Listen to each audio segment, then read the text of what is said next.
una lectura del esquema aristotélico, pero para ponerlo en cuestión igualmente, pone en relación lo que él llama los impulsos nerviosos, si se acuerdan, las imágenes y los sonidos articulados. Y Nietzsche lo que agrega a ese esquema es que en estas relaciones, que serían las relaciones entre la experiencia sensible, por ejemplo, haciendo una lectura de Kant y particularmente de la estética trascendental, ¿no? Entonces, entre intuiciones y conceptos, si ustedes quieren, y la palabra, por otra parte. Lo que Nietzsche agrega es que hay una operación metafórica al poner en relación estos distintos ámbitos de la experiencia. Si ustedes quieren la percepción sensible, el pensamiento en general y el lenguaje, ¿no?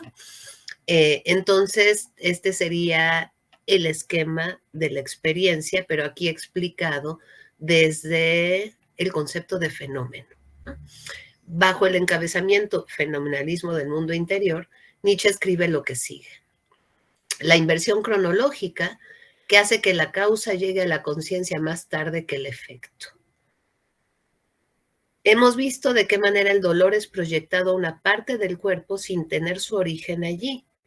Hemos visto que las percepciones que ingenuamente se consideran determinadas por el mundo exterior son más bien determinadas por el sentido interno, que el verdadero impacto del mundo exterior nunca es consciente.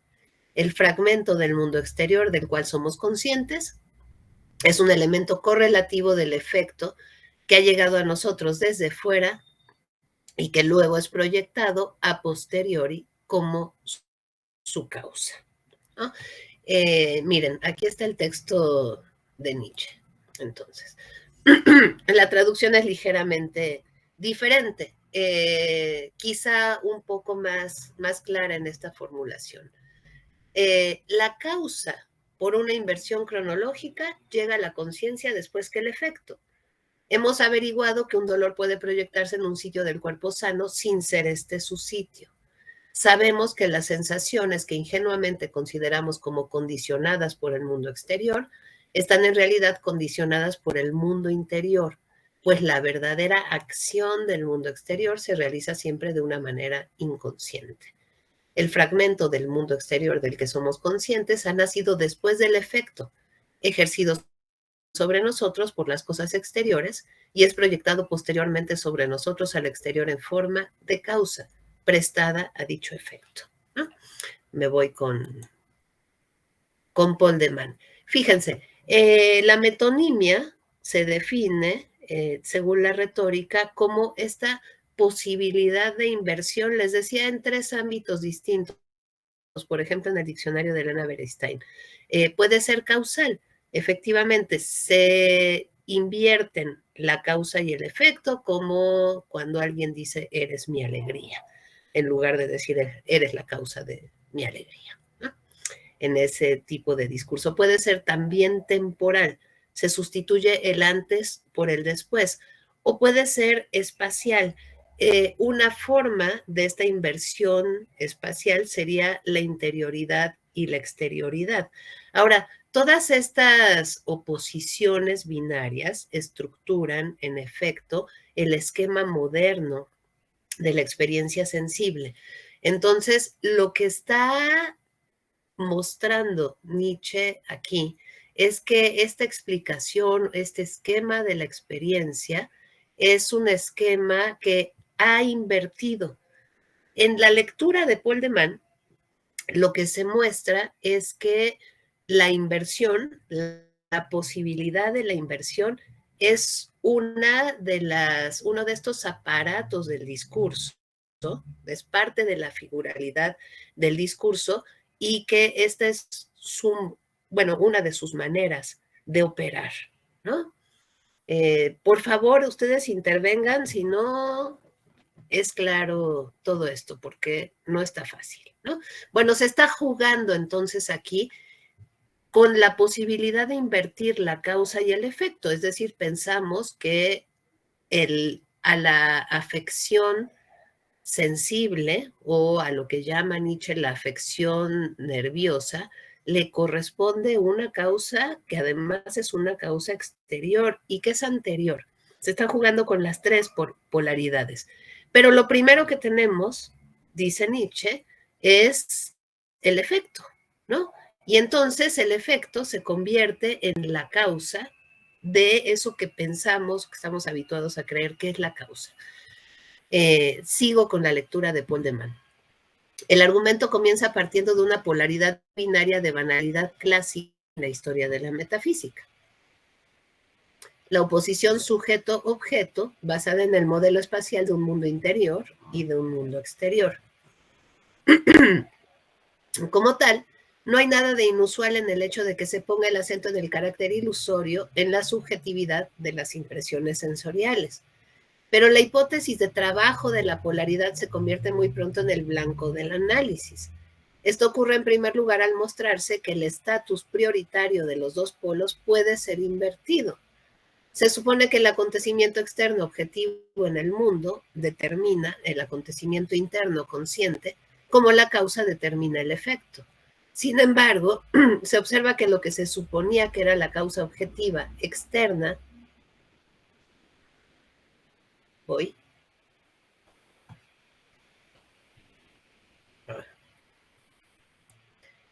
es en realidad el resultado de un efecto interno.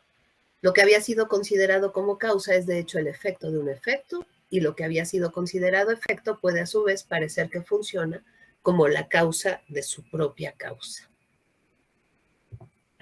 ¿Se entiende hasta aquí?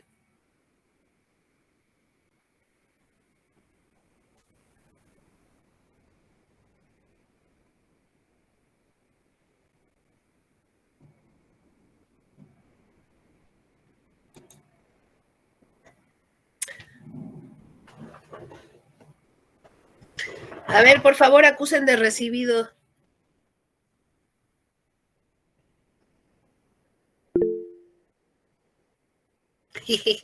Gracias, Daniel. Bueno, gracias, Francisco. Es que acuérdense que yo estoy hablando con la pantalla, ¿eh? Entonces, dice Paul de Man, los dos conjuntos de polaridades, interior-exterior y causa-efecto, que parecían constituir un sistema cerrado y coherente, lo externo causa la producción de efectos internos, han quedado desarticulados, desparramados. Claro que este desparramados es una figura más, ¿no? Para formar un sistema arbitrario abierto en el cual los atributos de causalidad y de localización pueden ser intercambiados engañosamente, sustituidos a voluntad el uno por el otro. Como consecuencia de ello, se erosiona nuestra confianza en el modelo original binario empleado como punto de partida. La consecuencia principal de esta deconstrucción del esquema clásico de causa, efecto, sujeto, objeto, aparece clara en la segunda parte del pasaje.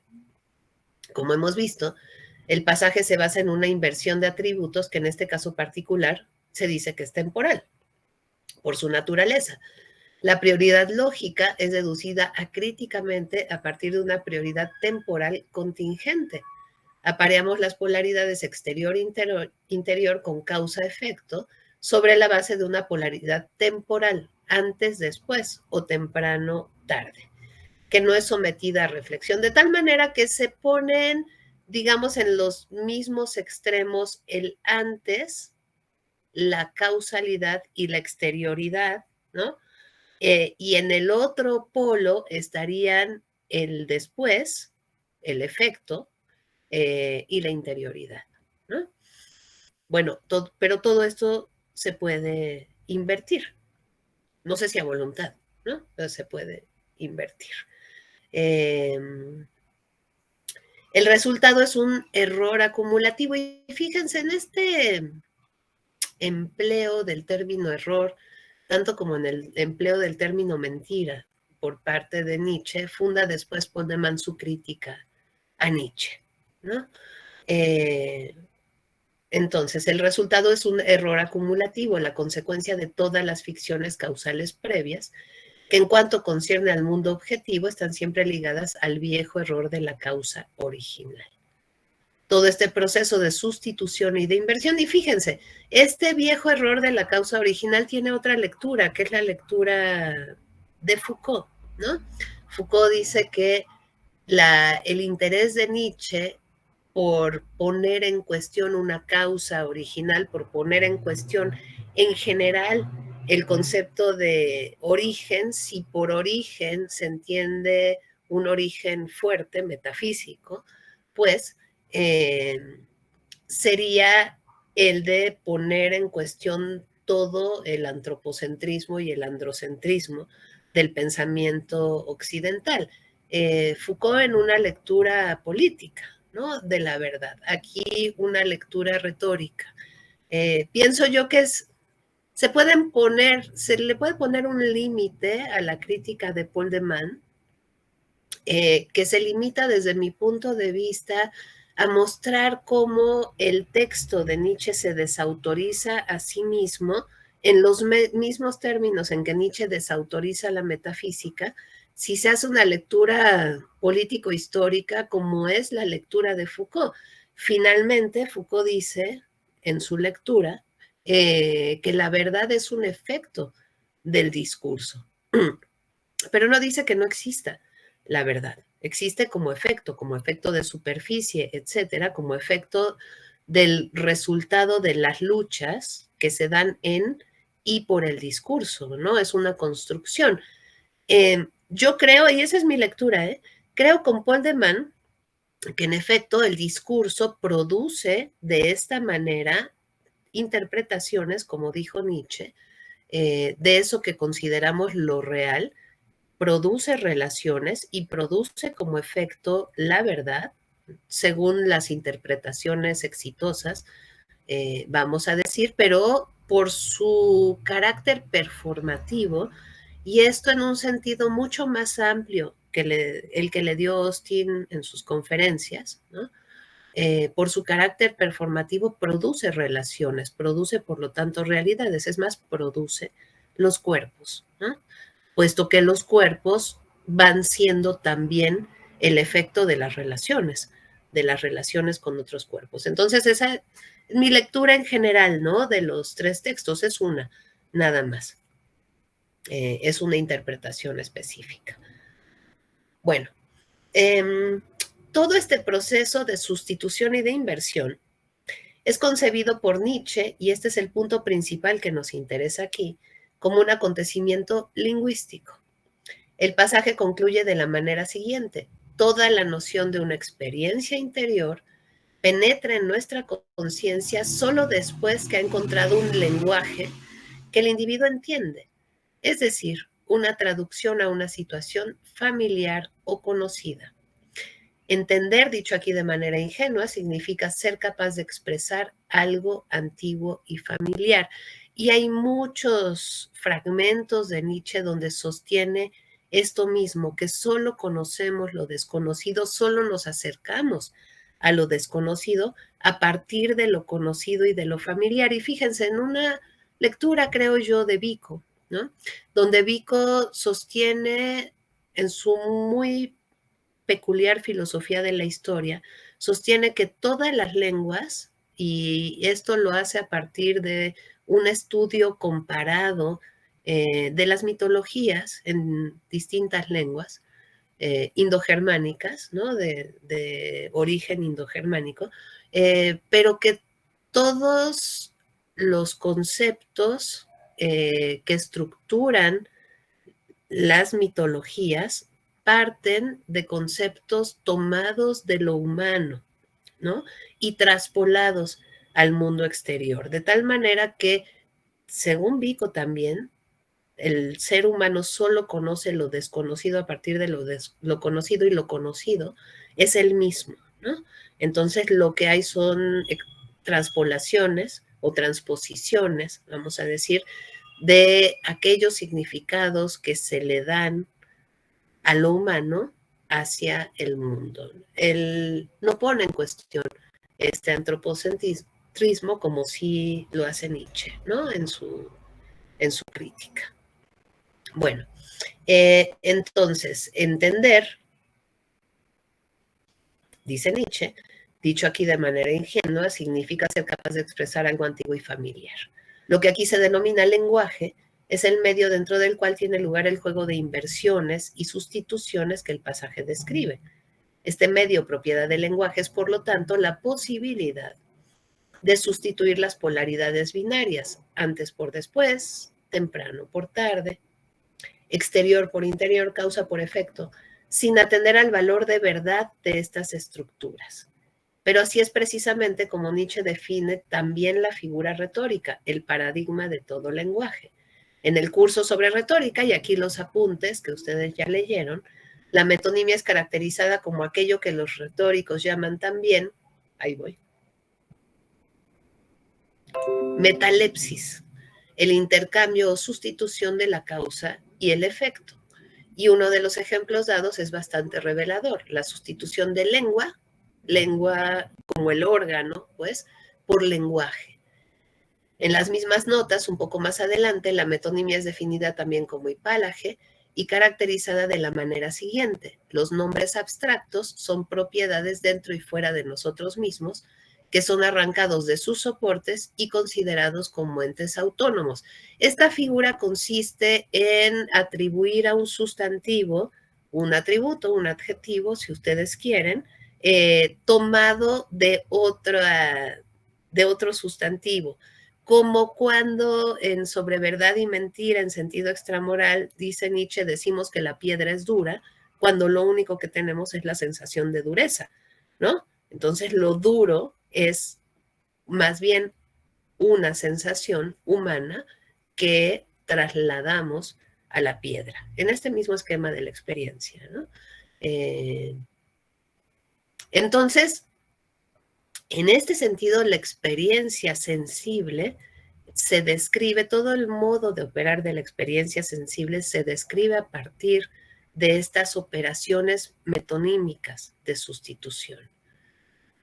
Habíamos trabajado con otras figuras, ¿no? En Sobre verdad y mentira, en primer lugar, la metáfora que produce semejanzas.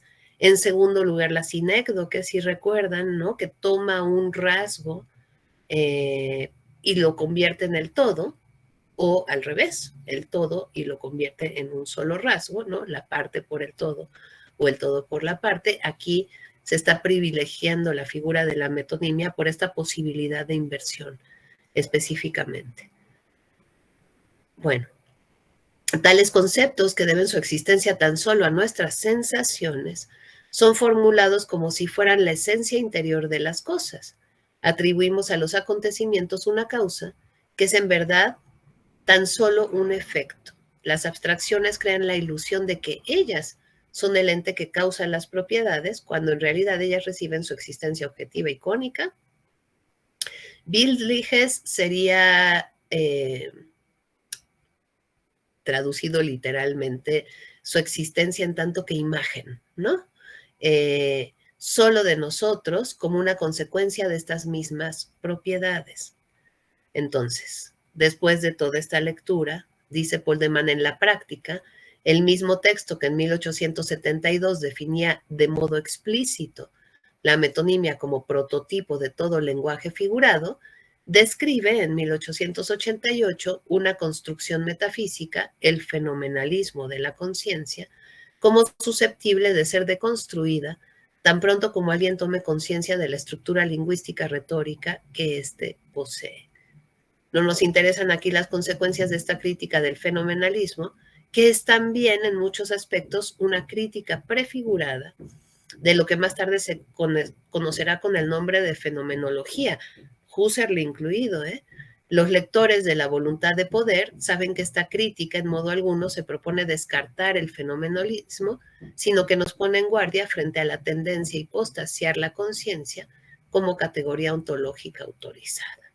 En fin, que la instancia que permite así entender el mundo, así entender la experiencia, pero también así ponerla en cuestión, es el lenguaje.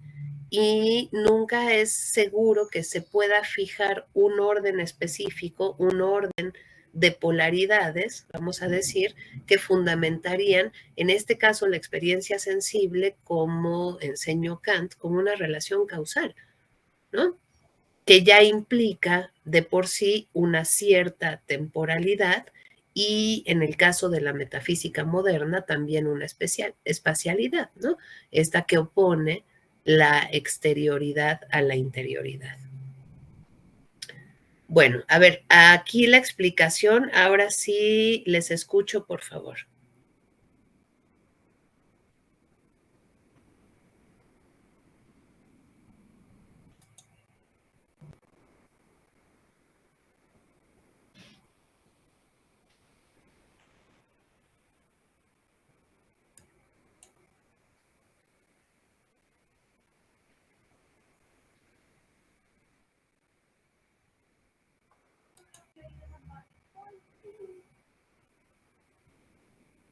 O les leo, también pueden participar aquí en el chat.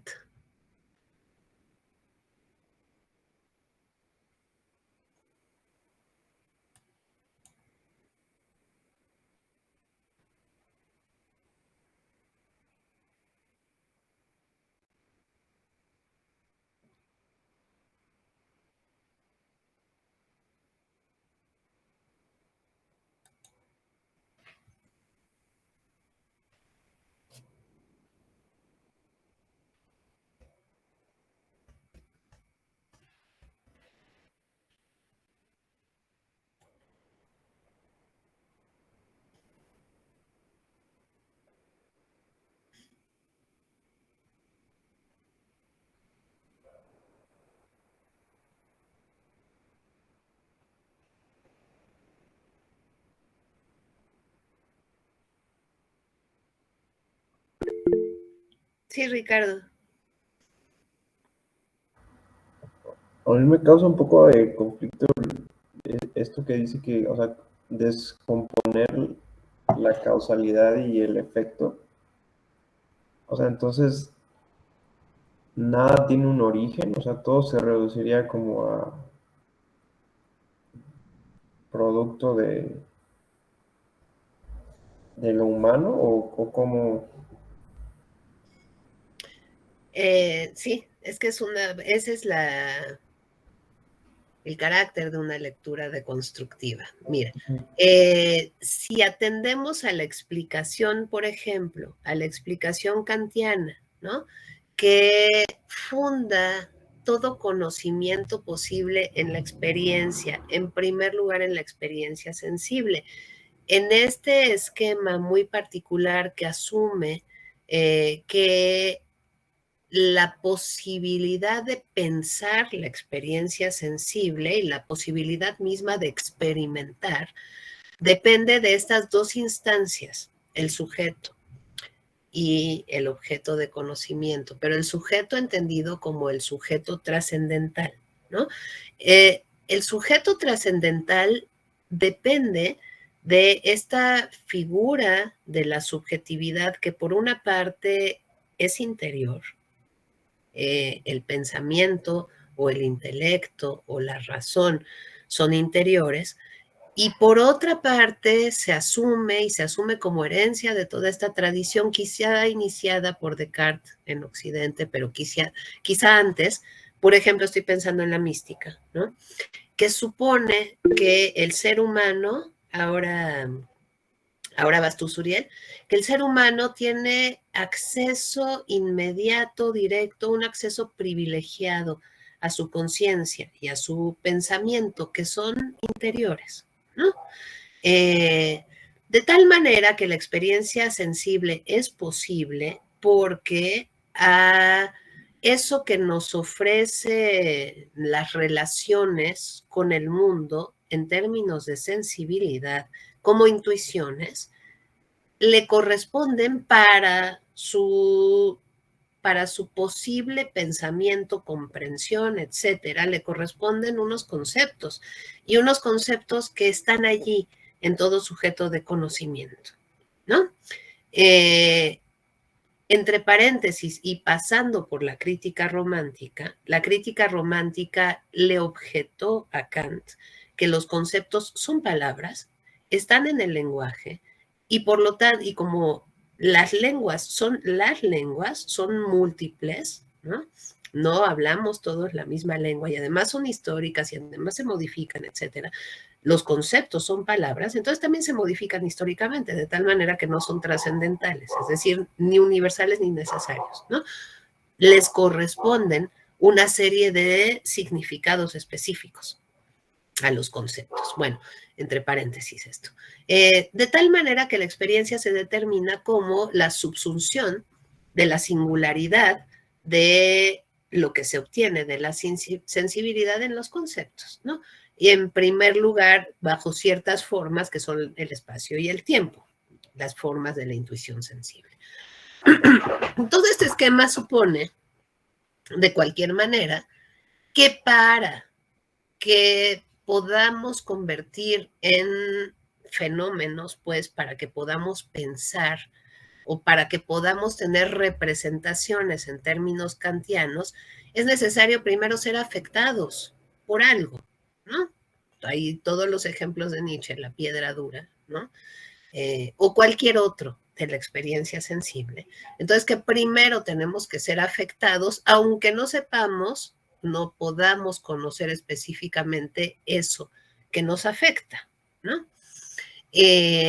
Para después subsumir estas afecciones en determinados conceptos y de ahí, mediante un proceso sintético, obtenemos representaciones, todo esto según Kant. Entonces asume como causa la relación, vamos a decir, entre los objetos de la sensibilidad y el ser humano o el cuerpo humano, particularmente los sentidos, como fueron pensados además en toda esta tradición, ¿no? Con el privilegio de la vista y todo lo que ustedes ya saben. Sin embargo, si atendemos a la propia experiencia, dice Nietzsche, lo primero que hay son estímulos nerviosos. Lo primero que tenemos es este ser afectados, ¿no? Entonces estamos asumiendo, y claro que es una crítica radical, ¿no?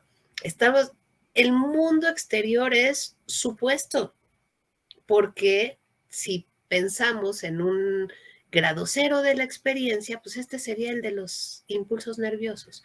Ahora dice Nietzsche, recurriendo a un ejemplo también, pero un ejemplo particularmente elocuente, ¿no? En este fragmento y en otros fragmentos, pues hemos visto cómo nos puede doler una parte del cuerpo, nos puede doler un miembro amputado, por ejemplo, ¿no? Sin estar allí presente. Entonces, nada sabemos en realidad de la causa del dolor, pero siempre pensamos que la causa es anterior, la causa la estamos inventando hasta cierto punto, ¿no? En todo el fragmento, lo que muestra Nietzsche es que se pueden invertir la causa y el efecto, la interioridad y la exterioridad, y el antes y el después, de tal manera que lo que dice Polderman, se desestabiliza todo nuestro sistema de creencias, pero de creencias en el sentido fuerte, ¿no? Es más, se desestabiliza nuestro sistema de certezas en el ámbito de la experiencia sensible, que sería además en esta tradición moderna el fundamento o el centro de todas las áreas del pensamiento, ¿no? Y que opera efectivamente, según Kant, de una manera causal. Espero que haya servido la explicación. Dime, Suriel. Bueno, maestra, pero también Nietzsche, o sea, Nietzsche se puede considerar como nihilista, o sea, que todo se reduce pues, a la nada, ¿no? Como... De hecho, sí, o sea, él mismo sostiene y sostiene en distintos textos por lo menos dos maneras diferentes de nihilismo, ¿no? Para eso yo te sugeriría que, ha sido una manera muy condensada, leyeras el prólogo a Aurora y el prólogo a Humano, demasiado humano, ¿no? Habría un modo radical de entender la crítica, que sería esta, sí, de nada es objetivo, ¿no? Otra manera sería como una forma previa de la crítica y del cuestionamiento para un pensamiento propositivo también. Entonces sí, sobre el nihilismo escribió mucho Nietzsche, en efecto. Suriel. Gracias, gracias maestra. Sí, bueno, pues justamente, ¿no? Como que es súper fuerte esto que estamos viendo, pero a mí me surge la duda de si es justo o si es incluso, no sé como qué palabra utilizar, pero como que, ¿cuál sería la lógica del lenguaje, ¿no? O sea, como algo que no debe contemplarse, ¿no? Como algo, como la misma lógica en la que utilizamos los conceptos en el razonamiento textual, ¿no? En el razonamiento, pues cuando hablamos, cuando discutimos. O sea, está obviamente imbricado y es justamente lo que se está demostrando aquí, ¿no? En estos textos, pero si lo entiendo bien, cuando alguien dice, ¿no? O sea, pues este libro se cayó o esta roca está dura, pues lo que se está demostrando es justamente, ¿no? Que pues no es así, o sea, la esencia de la roca no es la dureza, pues porque eso no dice nada de la roca, ¿no? O sea, y es como ese ejemplo de cuando éramos chiquitos, ¿no? Que nuestras mamás nos decían, y se cayó o tú lo tiraste, ¿no? O sea, como que esas cosas. Pero justamente como que el lenguaje no opera con estas mismas lógicas eh, frías, irracionales, ¿no? O sea, justamente es histórico, es cultural, es antiintuitivo a veces, ¿no? Pues están todas estas formas. Y a mí me llegó a pensar, a lo mejor un poco apretado, porque tiene que ver con un tema que estaba investigando independientemente, ¿no? De la crítica que hace Popper al positivismo, ¿no? Que utiliza una lógica inductiva y que por lo tanto no puede asegurar esencias, ¿no? No puede asegurar universales. Pero justamente como que tampoco creo que el propósito, o sea, es que sí, o sea, cuando dices que la roca es dura, pues sí estás afirmando algo, ¿no? Y con ejemplos mucho más importantes, pues justamente se van creando estos sistemas de creencias, ¿no? Pero más bien la pregunta sería esa, como si podemos esperar que el lenguaje funcione con estas mismas lógicas, ¿no? O sea, porque claramente, pues como no lo hace, pues ¿por qué no mejor, pues eso, ¿no? Como no esperar que lo haga, o sea, que funcione con una lógica aparte, ¿no? Que no sirva como a esta, o que no esperemos del lenguaje, ¿no? Como estas exactitudes. Ajá. O sea, si a lo que te refieres es que, en efecto, el lenguaje, y fíjate, también se puede poner en cuestión la tesis de Paul de Man, porque Paul de Man hablaría del lenguaje en general, o sea, en un sentido universal, todas las lenguas, pues, operan de esta manera. Es una especie de lógica también, ¿no? Esta de la figuralidad o esta retórica de tropos, en la medida en que los tropos producen relaciones, relacionan entre sí eso que de lo que están hablando, pero al mismo tiempo tienen efectos sobre las cosas, efectos sobre los cuerpos, ¿no? Según una manera de entender, pero son relaciones muy específicas, ¿no? Son relaciones de semejanza, por ejemplo. Son relaciones, sí, antropocéntricas también, ¿no? Son relaciones de sustitución, de inversión, temporalidad, etcétera, inventadas en el ámbito de la lengua, pero regulativas, vamos a decir, de las relaciones entre los cuerpos, ¿no?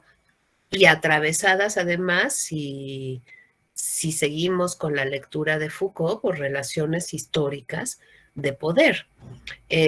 Lo primero que se pondría en cuestión a ciertas tradiciones filosóficas, no hay que hablar de la tradición filosófica, eh, sin lugar a dudas el positivismo, ¿no? Pues, ciertos empirismos también, herencias de los empirismos, herencias de la filosofía trascendental kantiana o de la fenomenología, etcétera. Lo que se les pondría en cuestión es su ceguera en cuanto al lenguaje y a las posibilidades que el lenguaje tiene de producir por una parte, sentido de producir relaciones, o sea, a sus fuerzas performativas en general, que pasan por la producción de figuras de la subjetividad, ¿no?, como lo muestra Foucault, o de formas de subjetivación, que es también sujetación o sujetamiento, si se quiere, por la producción de relaciones con las cosas, con lo animal, con lo viviente, con el mundo, etcétera, ¿no? Entonces sería, por una parte, esta inconsciencia, si se quiere, usar un término nietzscheano, de que la lengua opera independientemente de la voluntad de un sujeto y opera independientemente de todos los intentos de apropiación del sentido y también de apropiación de los efectos posibles de la lengua, ¿no? Y por otra parte, y en los casos más explícitos, de la descalificación de todas estas operaciones, vamos a decir, de sentido y pragmáticas que la lengua produce, ¿no? Esa sería la crítica, que para mí es la crítica más importante, frente a una concepción del lenguaje que es un mero instrumento, ¿no?, para la comunicación de contenidos extralingüísticos, es tu herencia del empirismo, que el lenguaje solo sirve para comunicar y que se puede dejar de fuera todo uso retórico, todo uso figurativo de la lengua, ¿no? Entonces ahí estaría la crítica. Sí, Suriel. Sí, claro. Y